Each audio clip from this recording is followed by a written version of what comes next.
Well, the good news is that global trade is starting to improve. So we've had 18 months where global trade has underperformed global growth. And once global trade starts to pick up, that's normally very good for the Asian equity asset class. So we do actually expect Asian equities to do reasonably well. The biggest difficulty for us is that there's going to be a split, with North Asia doing actually much better than Southeast Asia. So on an equally weighted basis, we would say that the markets will probably do fairly well, but again, very, very polarized in terms of their performance.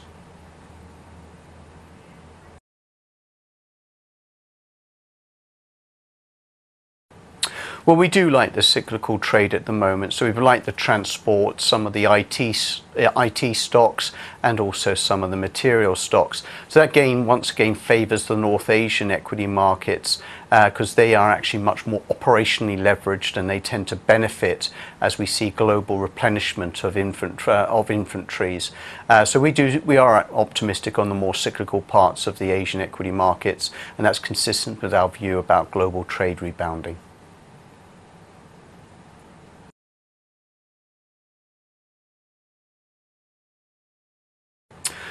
Well, we tend to be more towards the March view. The reason for that is that you still have the fiscal ceiling debate that's carrying on through the US into the early part of next year.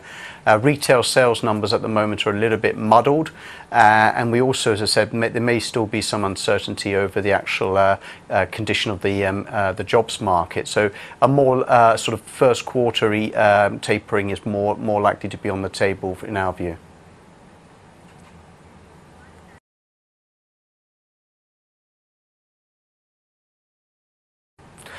Well, certainly money market funds have not necessarily been the most favoured asset class over the last 12 to 18 months.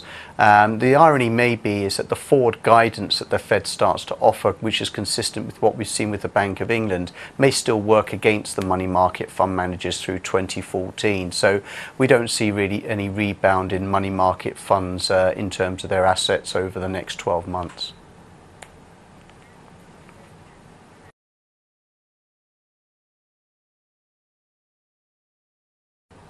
Well, we've actually continued to like the Taiwan hardware and electronics sector.